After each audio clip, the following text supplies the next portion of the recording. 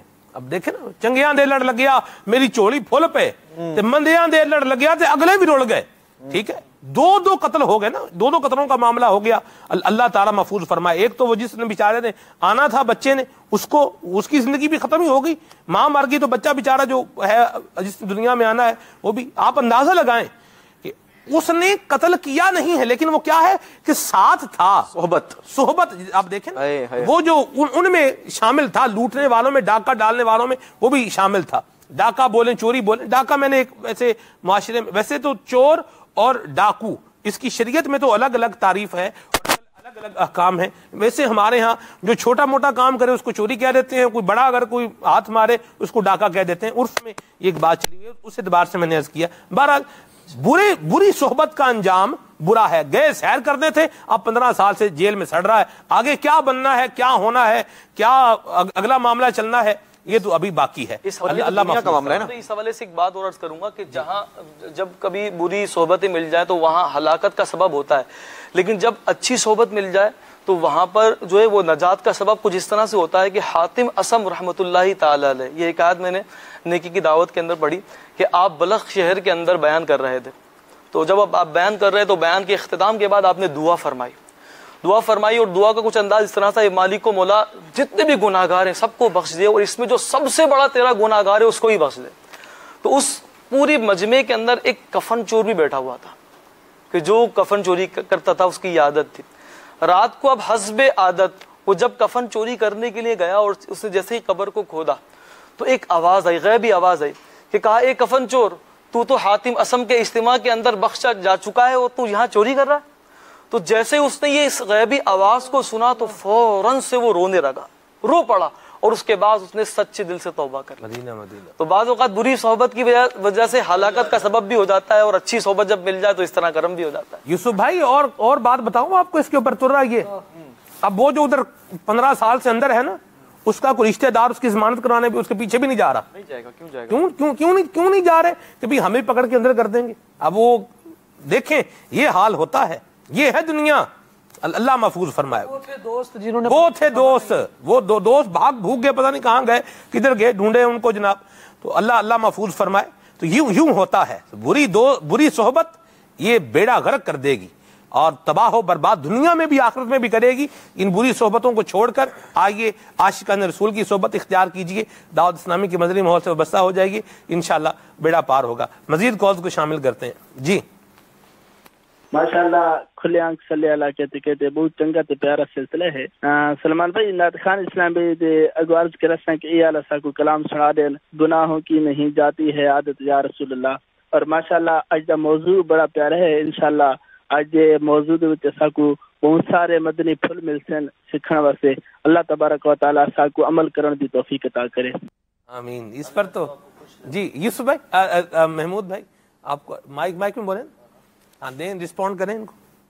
ماشاءاللہ اللہ تو کو خوش رکھے، تواڈے گھر والا کوئی اللہ عز و جل ساکو دعوت اسلامی دے مول چ استقامت عطا فرماوے، آمین، مرحبا جی۔ سرائے کی نہیں ہوں پر آتی ہے نہ تو سرائکی ہیں تو اگر امید صاحب مجھے ایک بات بتائیں. بہت پیاری زبان ہے, میٹھی زبان ہے ماشاءاللہ. کلام بھی سرائکی میں پڑھتا ہوں, محبت ہے. مگر کافی لوگ سمجھیں گے شاید یہ بھی سرائکی, مگر میں بتا رہا ہوں سرائکی نہیں. صحیح ہے. چلیں بہرحال اگر سرائکی ہیں ہو بھی کوئی, آپ تو نہیں ہیں حضور, آپ تو نہیں ہیں. میں ایک بات برسبیل تذکرہ بات کر رہا ہوں, اگر نہیں بھی ہیں تو آپ تو نہیں, آپ نے بتایا, لیکن اگر ہیں بھی تو یہ کوئی عیب والی بات نہیں ہے. کسی بھی ذات سے تعلق ہونا, کسی قبیلے سے تعلق ہونا, یہ کوئی عیب والی بات نہیں ہے. اللہ کریم نے قبیلے بنائے ہیں, پہچان کے لیے بنائے ہیں, اور اللہ تبارک و تعالی ہمیں عقل سلیم بھی عطا فرمائے. اور ان اکرمکم عند اللہ اتقاکم, عزت والا وہی ہے جو متقی بھی ہے, پرہیزگار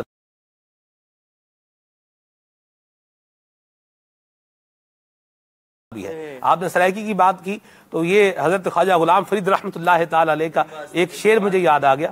اتھا میں مٹھڑی نت جان بلب ماہی وچ وسدائے دیس عرب. اللہ اکبر, کیا کلام ہے. اللہ تبارک و تعالی ہمیں عشق رسول کی خیرات نصیب فرمائے. اللہ اللہ اللہ اللہ اللہ. تند تندور ہنڈاندہ بالن اسا ہاواں نال تپایا. اللہ اکبر. یہ اللہ توفیق عطا فرمائے. میں بھی کبھی کبھار سنتا ہوں تو بڑا ذوق اور شوق بھی ملتا ہے. اور عاشقان رسول کی کیا ہی بات ہے, کسی بھی خطے کے ہوں, کسی بھی زبان کی ہوں, اور ان کی زبان سے جب ہم سنتے ہیں حضور کی عظمت تو اس کی ایک اپنی چاشنی اور خوشبو یہ ضرور محسوس ہوتی ہے. آپ نے پشتو کلام بھی سنے ہوں گے, حضور کی تعریف ہے جس بھی زبان میں ہو, عاشق رسول کو اچھی لگتی ہے. سبحان اللہ. مفتی احمد یار خان نعیمی رحمۃ اللہ تعالی علیہ کا ایک مدنی پھول عرض کروں. لکھتے ہیں کہ شہد کی مکھی مختلف پھولوں سے رس چوستی ہے, آخر کار ان کا نام شہد رکھا جاتا ہے. اللہ اکبر. اسی طرح مختلف چیزوں کو جب آگ میں, لکڑیوں کو, مختلف درخت کی لکڑیوں کو جب آگ میں جلایا جائے وہ جل جائیں, ان کا نام راکھ رکھا جاتا ہے. مختلف دیس, قبیلے, ملکوں سے تعلق رکھنے والے لوگ جب مصطفیٰ کریم صلی اللہ تعالی علیہ وآلہ وسلم کا کلمہ پڑھ لیتے ہیں تو ان کا نام مسلمان رکھا. اللہ اللہ اللہ اللہ, واہ واہ واہ, ماشاءاللہ. جی سدھرنا چاہتا ہوں. موضوع تو بہت بہترین ہے. اب جو سدھرنا چاہتا ہے اسے چاہیے کہ وہ امیر اہل سنت کے دامن سے وابستہ ہو جائے, امیر اہل سنت کی غلامی کے اندر آ جائے, دعوت اسلامی کے ماحول کو اپنا لے. انشاءاللہ عز و جل بہت جلد ہم سدھر بھی جائیں گے, اچھے بھی ہو جائیں گے. ماشاءاللہ, مرحبا. جی میں بول رہا ہوں احمد اتاری گجرانوالہ سے. سلمان بھائی آپ کا سلسلہ بہت اچھا ہے, ہم ہر روز دیکھتے ہیں. سلمان بھائی میری آپ سے گزارش ہے کہ آپ کوئی اچھا سا کلام سنا دیں. جی محمود بھائی سنائیں گے, محمود بھائی سنائیں گے انشاءاللہ. بعض لوگ محمود بھی کہتے ہیں, محمود نہیں محمود, ٹھیک ہے جی. محمود بھائی کلام سنا دیں. صلو علی الحبیب صلی اللہ تعالی علی محمد. نام بھی نہیں بگاڑنے چاہیے نا, بعض لوگ محبت میں نام بگاڑ دیتے ہیں. مجھے بھی ملتے ہیں مدنی چینل کے ناظرین اور بتاتے ہیں, پھر معافی بھی بیچارے مانگ رہے ہوتے ہیں. چلے بہرحال ٹھیک ہے, ایڈوانس میں معاف ہے. اللہ تبارک و تعالی میری بلا حساب مغفرت فرمائے. میں نے جو بھی امیر سنت کے مدنی پھول کے مطابق جو ہے وہ عمل کی اللہ توفیق عطا فرمائے. کوئی بھی شخص کو نام بگاڑے یا کوئی اور بات کہے یا کچھ بھی کرے, حق تلف کرے, تو میری طرف سے تو معاف ہے, پیشگی معاف ہے. اللہ تبارک اس نیت پہ معاف ہے کہ مالک کریم مجھے کل قیامت میں اپنی رحمت سے معاف فرمائے. اللہ کی مخلوق کو معاف کریں, اپنا حق معاف کریں, اس امید کے ساتھ کہ یا اللہ تو ہمارے جو ہم تیری حق تلفی کرتے ہیں تو ہمیں معاف فرما, ہمیں بلا حساب جنت میں داخلہ عطا فرما. محمود بھائی جی صلو علی الحبیب صلی اللہ علیہ سیر گلشن کون دیکھ لیں, اس کے بھی کچھ اشعار سنا دیں. سیر گلشن کون دیکھے دشت طیبہ چھوڑ کر, سیر گلشن کون دیکھے دشت طیبہ چھوڑ کر, سوئے جنت کون جائے در تمہارا چھوڑ کر, سوئے جنت کون جائے در تمہارا چھوڑ کر, سوئے جنت کون جائے در تمہارا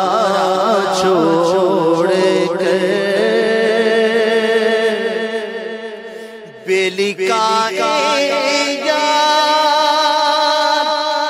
ان کو چین آ جاتا اگر بیلی کا ان کو چین آ جاتا اگر بار بار آتے نہ یوں جبریل سدرا چھوڑ کر بار بار آتے نہ یوں جبریل سدرا چھوڑ کر سوئے جنت کون جائے در چھوڑ اور مر ہی جاؤں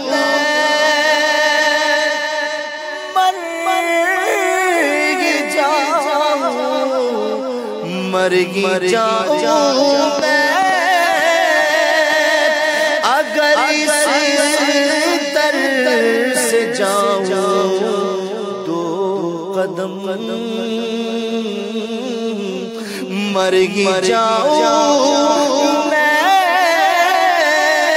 اگر اس در سے جاؤں دو قدم کیا بچے بیمار قرب مسیحا چھوڑ کر کیا بچے بیمار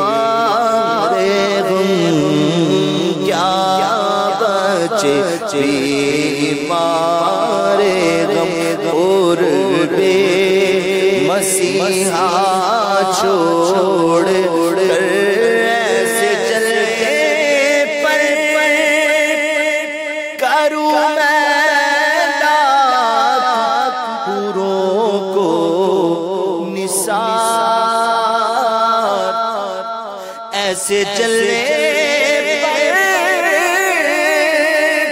کروں میں لاکھ پوروں کو نثار ایسے چلے پر کروں میں لاکھ پوروں کو نثار کیا غرض کیوں کیا غرض کیوں جاؤں جنت کو مدینہ چھوڑ کر کیا غرض کیوں جاؤں جنت کو مدینہ چھوڑ کر سوئے جنت کون جائے در تمہارا چھوڑ کر ماشاءاللہ کون کہتا ہے کہ زینت خلد کی اچھی نہیں سبحان اللہ کون کہتا ہے کہ زینت خلد کی اچھی نہیں لیکن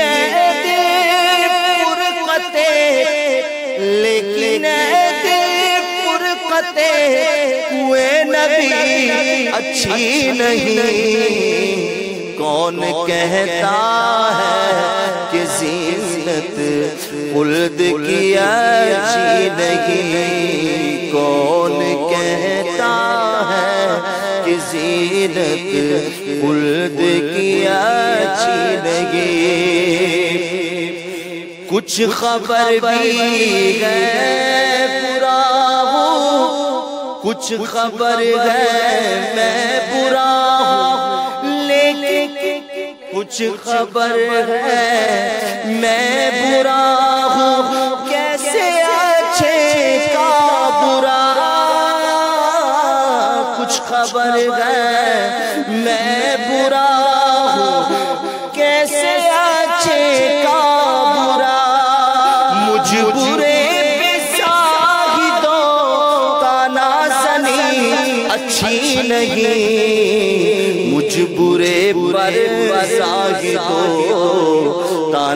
زنی اچھی نہیں، مجھ برے پر زاہدو تانا زنی اچھی نہیں۔ کچھ خبر ہے میں برا ہوں کیسے اچھے کا برا، مجھ برے پر زاہدو تانا زنی اچھی نہیں۔ کون کہتا ہے کہ زینت خلد کی اچھی نہیں، کون کہتا ہے کہ زینت خلد کی اچھی نہیں۔ رحم کی سرکار میں پرسش کیسوں کی بہت، رحم کی سرکار میں پرسش کیسوں کی بہت، دل اچھا ہے مگر حالت میری اچھی نہیں، اے دل اچھا ہے اگر حالت میری اچھی نہیں۔ کون کہتا ہے کہ زینت خلد کی اچھی نہیں، ان کے در پہ موت آ جائے، ان کے در پر موت آ جائے، ان کے در پر موت آ جائے تو جی جاؤں ہنس ہنس، ان کے در پر موت آ جائے تو جی جاؤں ہنس ہنس، ان کے در سے دور رہ کر زندگی اچھی نہیں، ان کے در سے دور رہ کر زندگی اچھی نہیں۔ کون کہتا ہے کہ زینت خلد کی اچھی۔ سبحان اللہ سبحان اللہ۔ مدنی چینل کے ناظرین، کلام بھی آپ نے سنے ہیں۔ نگران شورا کا بہت پیارا مدنی گلدستہ ہمارے پاس ہے، آئیے آپ کو دکھاتے ہیں۔ صلوا علی الحبیب صلی اللہ تعالی علی محمد۔ یا ایھا الذین آمنو، یعنی اے ایمان والو، ایک قول کے مطابق 88 مقامات پر، 88 مقامات پر اللہ تعالیٰ نے یہ ارشاد عطا فرمایا ہے قرآن کریم میں۔ علماء لکھتے ہیں کہ اللہ تبارک و تعالیٰ کی ایک صفت حلم، بردبار، کہ وہ مجرموں کو، گناہ گاروں کو فوراً اس کی گرفت نہیں فرماتا، انہیں مہلت عطا فرماتا ہے۔ اور حلم کے جو عدد ہیں وہ بھی 88 ہیں۔ تو یوں یہ ایک بڑی پیاری مناسبت ہے، اس میں اتنے خوبصورت مضامین ہیں، یا ایھا الذین آمنو کہہ کر، اے ایمان والو کہہ کر، خود اگر ان کے مضامین کی طرف اگر آپ کی توجہ رہے گی تو انشاءاللہ تبارک و تعالی اور مزید پڑھنے کا آپ کا دل کرے گا۔ اللہ تبارک و تعالی نے اے ایمان والو کہہ کر کہیں اپنے پیارے حبیب صلی اللہ تعالی علیہ وآلہ وسلم کا ادب، ان کی عظمت کا بیان فرمایا کہ رائنا نہ کہو پیارے حبیب صلی اللہ تعالی وسلم کی بارگاہ میں۔ کہیں پر اللہ تبارک و تعالی نے روزے فرض کرنے پر ارشاد فرمایا، تو کہیں نماز اور صبر سے مدد مانگنے کا وہاں پر آپ کو بیان ملے گا۔ کہیں پر احسان جتا کر آپ اپنے صدقات کو باطل نہ کریں، یعنی اپنے صدقات کے حفاظت کے لیے یہ بیان ملے گا۔ اسلام میں مکمل داخل ہونے کا بیان بھی آپ کو ملے گا۔ اس اپنی پاک کمائیوں سے اللہ کی راہ میں خرچ کرنے کا، اس کے ساتھ ساتھ سود کے بارے میں بڑی واضح آیات کریمہ اور بڑے واضح ارشادات آپ کو قرآن کریم میں سورہ بقرہ میں ہی انشاءاللہ تعالی ملیں گے۔ اسی طرح عورتوں کے ساتھ اچھا سلوک، اچھا برتاؤ بھی آپ کو وہاں پر پڑھنے کو ملے گا انشاءاللہ۔ اللہ تعالیٰ اور اس کے پیارے حبیب صلی اللہ تعالیٰ علیہ وسلم کی اطاعت کا بیان بھی آپ کو ان مقامات پہ ملے گا۔ انصاف پر قائم رہنا اور گواہی دینے سے متعلق، اسی طرح وضو کا بیان، پھر ایک مقام پر مسلمانوں کو وسیلہ ڈھونڈنے کا بیان بھی آپ کو قرآن کریم میں ان مضامین کے تحت ملے گا، جو اب انشاءاللہ سورہ مائدہ میں بھی دیکھ سکیں گے. اس طرح مرتد کا بیان بھی آپ کو ملے گا, حرام اور حلال کے حوالے سے اعتدال کا بیان, جسے اللہ تعالیٰ نے حلال کیا اسے حرام نہیں کرنا, جسے اللہ تعالیٰ نے حرام فرمائے وہ حلال نہیں ہے. تو اس طرح کا بیان بھی آپ کو قرآن کریم میں سورہ مائدہ میں ہی ملے گا. اسی طرح آپ کو شراب کے حرام ہونے کا بیان سورہ مائدہ میں مل جائے گا. الحمدللہ کہ آپ کو یہ اسی عنوان کے تحت جو میں عرض کر رہا ہوں, یا ایھا الذین آمنوا, اے ایمان والوں کے تحت آپ کو یہ بیان بھی ملے گا. اللہ تعالیٰ سے ڈرنے کا بیان بھی ہے, راہ خدا میں خرچ کرنے کی ترغیب بھی ملے گی. اسی طرح گھروں میں داخل ہونے کا بیان. دیکھیں قرآن کریم کتنا عظیم رب کا کلام ہے کہ یہ زندگی کے کتنے پہلو اس وقت میں نے آپ کو بیان کیے ہیں, جس میں رہنمائی اس انداز پر بھی ہو رہی ہے جہاں اللہ تعالیٰ فرماتا ہے یا ایھا الذین آمنوا, اے ایمان والو. تعظیم رسول صلی اللہ تعالی علیہ وسلم کے حوالے سے سورہ حجرات میں کئی ایسے مضامین قرآن کریم میں ملیں گے. اسی طرح اسلامی معاشرے کو بہترین بنانے کے لیے جیسے ہم لوگوں سے ملتے ہیں, لوگوں کے ساتھ بات چیت کرتے ہیں, دفاتر میں, گھروں میں آتے جاتے ہوئے, رشتہ دار, خاندان, ہم انسان ہیں, ہم انسانوں میں رہتے ہیں, ہے نا. کیسے رہنا چاہیے, اور ایک مسلمان کا دوسرے مسلمان سے کیا تعلق ہے, اور ایک مسلمان دوسرے مسلمان کے بارے میں کیا جذبات رکھے, اس کے عیبوں کے بارے میں اس کی کیا سوچ ہونی چاہیے, تو اس کی غیبت کے بارے میں, بدگمانی کے معاملے میں, اس طرح تقوی پرہیزگاری کے معاملے میں کس چیز کو فضیلت حاصل ہے, اس حوالے سے یہ مضامین آپ کو ملیں گے الحمدللہ سورہ حجرات کے اندر جو 26ویں پارے کے اندر ہے. تو وہاں پر انشاءاللہ تعالی یہ دیکھیں گے تو ایک اسلامی معاشرہ اور ایک مدنی معاشرہ, ایک پرامن معاشرہ, خوبصورت معاشرہ کیسے بن سکتا ہے.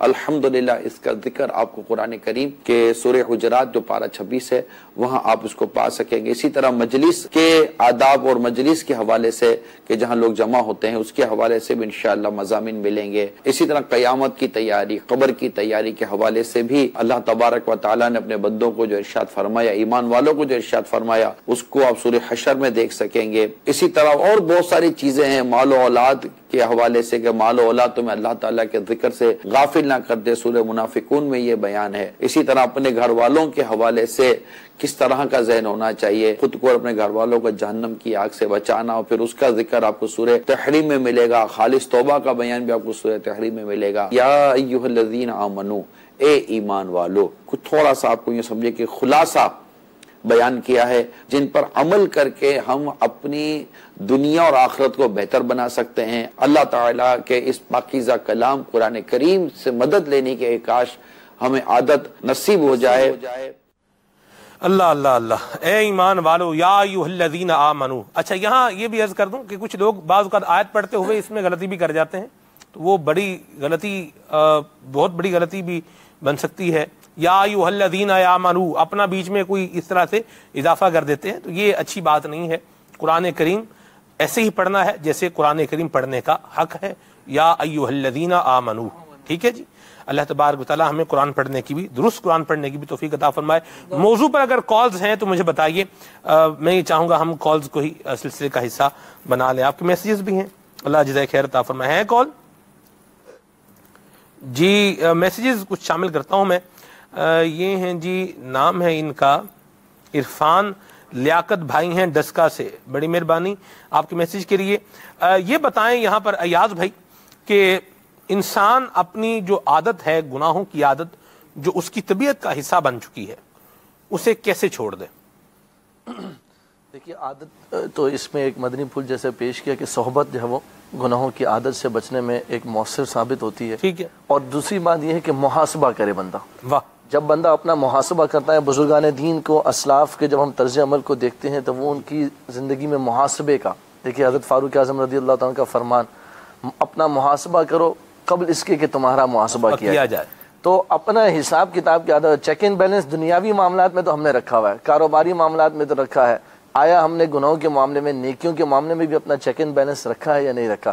جیسے کہ بزرگ رحمۃ اللہ تعالی علیہ کا واقعہ بھی امیر علیہ دامت برکات نے اپنے رسالے میں نقل فرمایا کہ ان بزرگ رحمۃ اللہ تعالی نے تصور کیا جی کہ وہ اپنے آپ کو جہنم میں پاتے ہیں, اور جہنم کے جو معاملات ہیں, عذابات ہیں, اس کے اندر جو ہے وہ کیا نام ہے خود کو پاتے ہیں. پھر وہ اپنے نفس سے سوال کرتے ہیں کہ کیا آیا تجھے یہ چاہیے تو نفس انکار کرتا ہے کہ یہ نہیں چاہیے. پھر وہ تصور اپنے ذہن میں جنت کا جماتے ہیں اور جنت کی جو نعمتیں ہیں, جنت کے جو اعلیٰ اللہ تبارک و تعالیٰ انعامات بندوں کے لیے رکھے, ان کا تصور ذہن میں لاتے ہیں. پھر اپنے نفس سے سوال کرتے ہیں کہ جنت چاہیے, تو نفس تقاضا کرتا ہے کہ جنت چاہیے. تو پھر ارشاد فرماتے ہیں کہ پھر جنت تو ہمارے اعمال بھی کرنے ہیں, تو اس کو پانے کے لیے کوشش بھی کرنی ہے. تو اس انداز میں جب بندہ گناہوں کی عادت سے اگر بچنا چاہتا ہے تو صحبت کے ساتھ ساتھ اپنا محاسبہ بھی کرے, اپنے گناہوں کو یاد کرے, اپنے گناہوں سے کس انداز میں باز رہنا ہے یہ بھی غور و فکر بھی کرے, غور و فکر بھی کرے.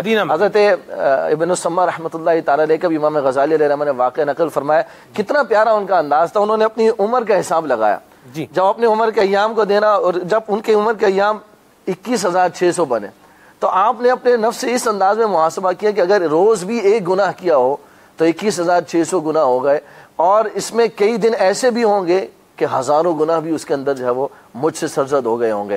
تو یہ انداز ہے, یہ ایک طریقہ ہے خود کو گناہوں سے بچانے کا. گناہوں کی عادت جس کی ہوگی چھوٹتی نہیں ہے. غور و فکر کی عادت اگر اپنے اندر پیدا کریں گے تو انشاءاللہ گناہوں سے بچنا آسان ہوگا, اور وہ توبہ استغفار بھی کرتے رہیں, اور گناہوں سے بچنے میں انشاءاللہ اللہ کے کرم سے کامیابی نصیب ہوگی. توبہ استغفار کرتے رہیں, دعا کرتے رہیں. ہمارے بہت ہی پیارے رکن مجلس مدنی چینل ہیں شاہ رخ اتاری بھائی, شاہ رخ بھائی کا بڑا پیارا میسج آیا ہے. شاہ رخ بھائی نے لکھا ہے, لکھ کر بھیجا ہے کہ تیراکی سمندر میں کود کر ہی سیکھی جا سکتی ہے, پانی کے باہر کھڑے ہو کر ہاتھ پاؤں ہلانے سے تیراکی نہیں آتی. تو اپنے اندر اگر پازیٹیو تبدیلی لانی ہے, گناہوں کی عادت چھڑانی ہے, تو دعوت اسلامی کے مدنی ماحول میں آ جائیں اور بالکل مدنی ماحول سے وابستہ ہو جائیں. انشاءاللہ عز و جل اس مدنی ماحول سے وابستہ ہوں گے, مدنی قافلوں کے مسافر بنیں گے, مدنی انعامات کے عامل بنیں گے, تو انشاءاللہ طبیعت میں سدھار پیدا ہوگا. یوسف بھائی, میرا خیال ہے کہ میں سدھرنا چاہتا ہوں اور اپنا محاسبہ کرنے کے لیے فکر مدینہ بھی کی جائے, مدنی انعامات کا رسالہ پر کیا جائے, یا اپلیکیشن کے ذریعے سے بھی اب تو کر سکتے ہیں الحمدللہ. شیخ طریقت امیر اہل سنت کا میں سمجھتا ہوں کہ ہمیں ایک بہت ہی پیارا اور زبردست یہ تحفہ ہے کہ اگر ہم اپنی زندگی میں کچھ کرنا چاہتے ہیں جو کہ کرنا چاہیے, جو کہ ہمیں کرنا چاہیے, شیخ طریقت امیر اہل سنت نے بڑا آسان کر دیا کہ اسے باقاعدہ ہمیں مدنی انعام کی صورت میں عطا فرما دیا. 72 مدنی انعامات اسلامی بھائیوں کے لیے, اسلامی بہنوں کے لیے ڈیفرنٹ دیے, مدرسے میں پڑھنے والوں کے لیے الگ دیے, جامعۃ المدینہ میں پڑھنے والوں کے لیے الگ دیے, تو باقاعدہ گونگے بہنوں کے لیے الگ ہیں. جی ماشاءاللہ. تو باقاعدہ ہمیں اگر زندگی گزارنی ہے تو اس کا پورا ایک اسٹرکچر دے دیا کہ زندگی گزارنی ہے تو اس انداز سے گزارو, انشاءاللہ اپنا محاسبہ بھی ہوگا, اور روز رات کو بیٹھ کر فکر مدینہ بھی کرنی ہے. اور یہ کوئی نیا طریقہ نہیں ہے, بلکہ ہمارے اسلاف کا انداز ہوا کرتا تھا. امیر المؤمنین عشرہ مبشرہ میں سے ہیں عمر فاروق رضی اللہ تعالیٰ عنہ, وہ عظیم ہستی ہے کہ جن کو دیکھ کر شیطان بھی گلی بدل لیا کرتا تھا, لیکن اس کے باوجود آپ کا کیا انداز تھا کہ روز رات کو اپنے پاؤں پر ایک درہ مارا کرتے تھے اور اپنے نفس سے مخاطب ہو کر کہتے تھے کہ بتا کہ آج تو نے کیا کیا کیا ہے. یہ ہمارے اسلاف کا انداز ہے. یہ ہمیں سکھاتا ہے کہ اگر ہم نے کچھ اللہ کی عبادت کرنی ہے, ذہن بنانا ہے, کچھ کرنے کا جذبہ ہے, سدھرنا چاہتے ہیں, تو پھر ہم اپنا محاسبہ بھی کریں. اور اس کا بہترین طریقہ ہمیں شیخ طریقت امیر اہل سنت نے عطا فرما دیا. 72 مدنی انعامات پر میں آپ کو یہ دعوت دینا چاہتا ہوں کہ آپ صرف روزانہ رات کو ایک بار اکیلے بیٹھ کر کھولنا شروع کریں. خود آپ کو ریئلائز ہوگا, اس کو بیٹھ کر پڑھیں, آپ کو اندازہ ہوگا کہ آج کے دن میں کون سی میں نے ایسی نعمت جو غلطی کی ہے وہ کیا ہے, آج کون سے میں نے ایسے کام کیے ہیں کہ جس سے میں گناہ کبیرہ یا گناہ میں مرتکب ہو گیا.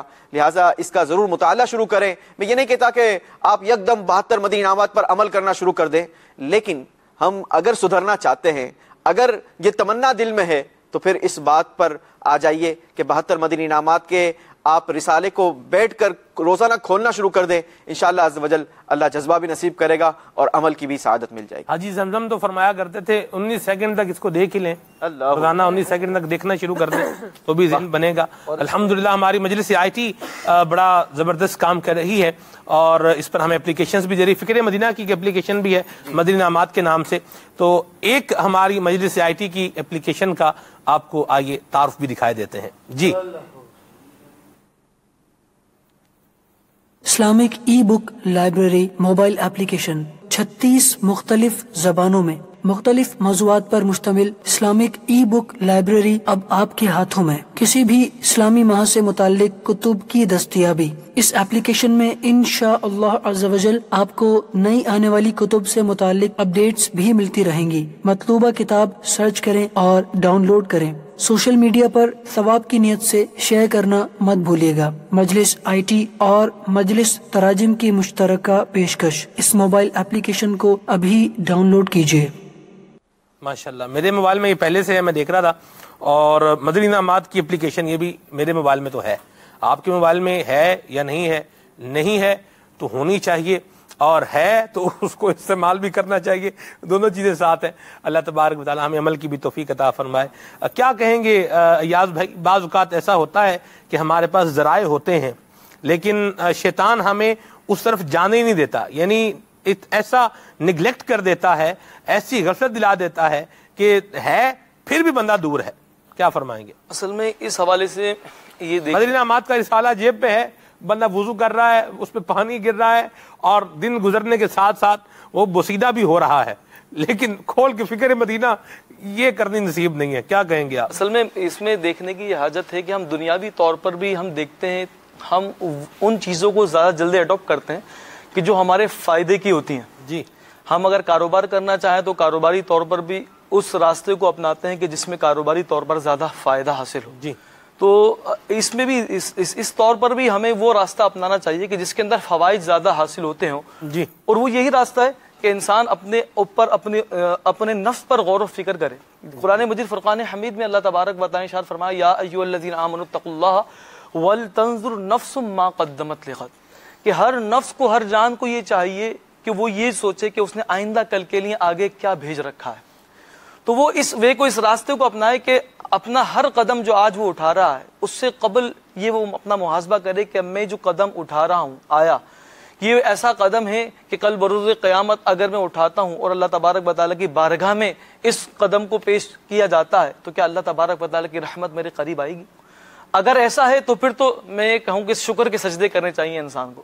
اور اگر ایسا نہیں کہ آج اٹھنے والا قدم ایسا نہیں ہے, وہ پہلے سے ہی سوچ لے, اپنا محاسبہ کر لے, جس طرح کی بات چل رہی ہے کہ محاسبے کی, کہ انسان اپنے ہر قدم کو اٹھانے سے قبل اپنا محاسبہ کرے. آج ہوتا یہ ہے کہ ہم دیکھتے یہ ہیں کہ بعض اوقات ہمیں کوئی برائی کرتے ہوئے کوئی شخص اپنا شخص دیکھ لے تو ہم فوراً سے رک جاتے ہیں. کوئی شخص کوئی خرابی کے اندر مبتلا ہے, سگریٹ پیتا ہے, تو اس کو کوئی اپنا دیکھ لے تو فوراً سے اس کو وہ پھینک دیتا ہے. تو اللہ تبارک و تعالیٰ نے ایک پورا نظام, جو ریکارڈڈ کا نظام جس کو ہم کہہ سکتے ہیں, کہ وہ بنایا ہے کہ زمین جو کچھ آج انسان کر رہا ہے زمین کے اوپر, زمین اس کو ریکارڈ کر رہی ہے. یومئذ تحدث اخبارہا, کہ وہ بروز محشر قیامت کے دن ہر وہ عمل جو انسان نے دنیا میں کیا ہے, ہر وہ گناہ جو انسان نے کہیں پر بھی کائنات کے کسی بھی گوشے کے اندر چھپ کر کیا ہو, اللہ تبارک و تعالی نے ایک ایسا نظام بنایا ہے کہ زمین اس کو ریکارڈ کر رہی ہے. حضور علیہ الصلوۃ والسلام نے صحابہ کرام علیہ رضوان سے پوچھا اس آیت کے تحت, یومئذ تحدث اخبارہا, کہ صحابہ تم جانتے ہو کہ اتدرون ما اخبارہا, کہ یہ جو زمین اپنی خبریں بیان کرے گی اس سے مراد ہے کیا؟ تو حضور علیہ الصلوۃ والصحابہ کرام علیہ رضوان نے فرمایا, یا رسول اللہ صلی اللہ و رسول عالم, اللہ اس کا رسول بہتر جانتا ہے. نبی کریم صلی اللہ علیہ وسلم نے فرمایا کہ زمین پر ہونے والا ہر وہ عمل کہ جو انسان نے اس زمین کی پشت پر کیا ہوگا, زمین بروز قیامت اس کی گواہی دے گی. کہ وہ کس طرح گواہی دے گی کہ اس نے اس طرح سے اس ٹائم کیا. تو ہر وہ گناہ کہ جو انسان نے دنیا کے اندر زمین کے اوپر کسی بھی گوشے کے اندر کیا ہو, زمین اس کی گواہی دے گی. تو انسان اپنا محاسبہ کرنے کی کوشش کرے تو انشاءاللہ تبارک و تعالی نیکیوں کی عادت پڑ جائے گی. مدینہ مدینہ, عیب میرے نہ کھول محشر میں, عیب میرے نہ کھول محشر میں, نام ستار ہے تیرا یا رب. اللہ تبارک و تعالی ہمارے عیبوں کو چھپائے اور ہمیں نیک اعمال کی توفیق بھی عطا فرمائے. اللہ تعالیٰ سے بندہ توفیق بھی مانگتا رہے, اس کا کرم, اس کا فضل جب بندے کے شامل حال رہتا ہے تو اعمال کے اندر, اخلاق و کردار کے اندر بہتری آتی ہے. اور جب شیطان کا غلبہ ہوتا ہے تو پھر اعمال اور اخلاق اور کردار یہ سارے برباد ہوتے ہیں. ایک بات یاد رکھیے کہ بندے کے اخلاق تو بڑے اچھے ہوں اور اعمال جو ہے وہ بالکل گھٹیا ہوں تو یہ کوئی خوبصورتی والی بات نہیں ہے. اخلاق بھی اچھے ہونے چاہیے, اعمال بھی اچھے ہونے چاہیے.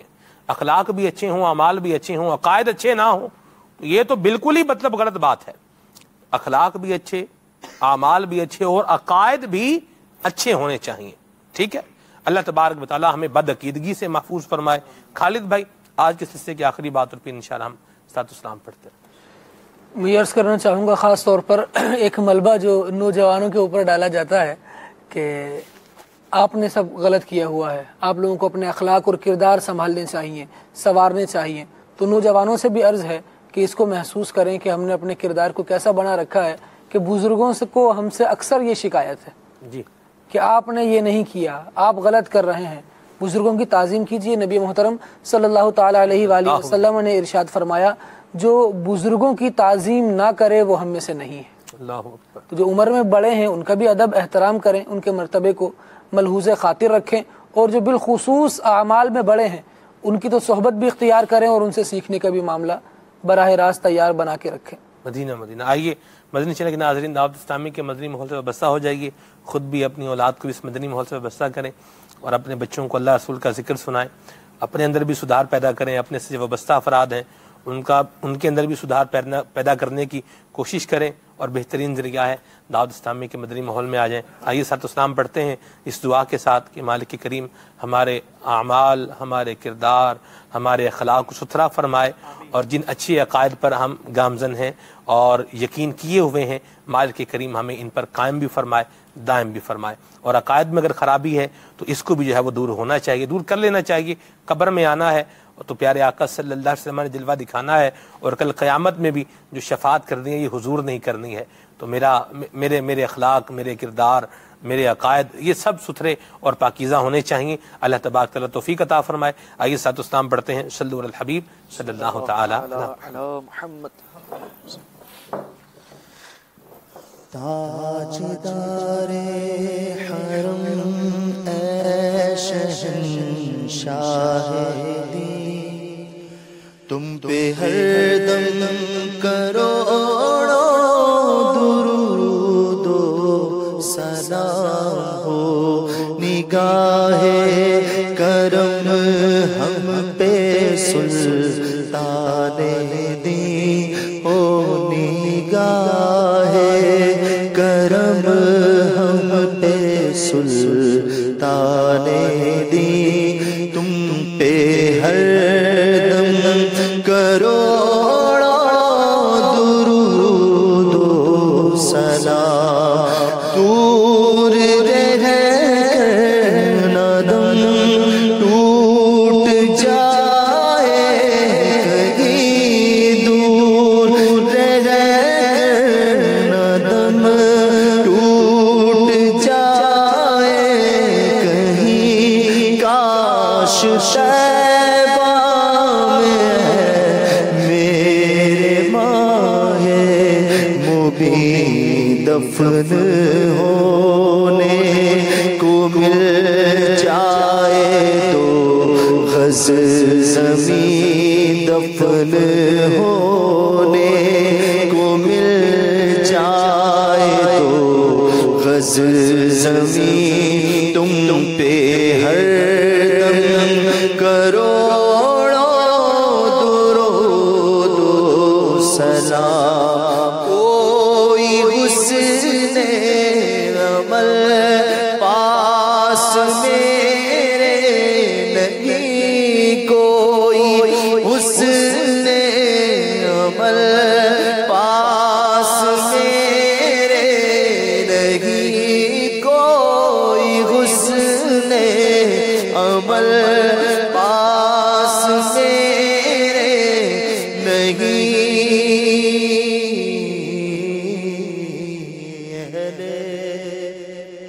عمل کو ان کے عمل کام آئیں گے، میرا ہے کون تیرے سوا اہل خبر، مانا کے ساتھ مجرموں ناکارہ ہے گدا، تیرا ہی تو ہے بندہ درگاہ لے خبر، کوئی حسن حسن عمل پاس میرے نہیں ہنسنا جاؤں قیامت میں مولا کہیں اے شفیع امم لاج رکھنا تمہیں اے شفیع امم لاج رکھنا تمہیں تم پہ ہر دم کروڑوں درود و سلام صبح میری رحمتوں سے بری میری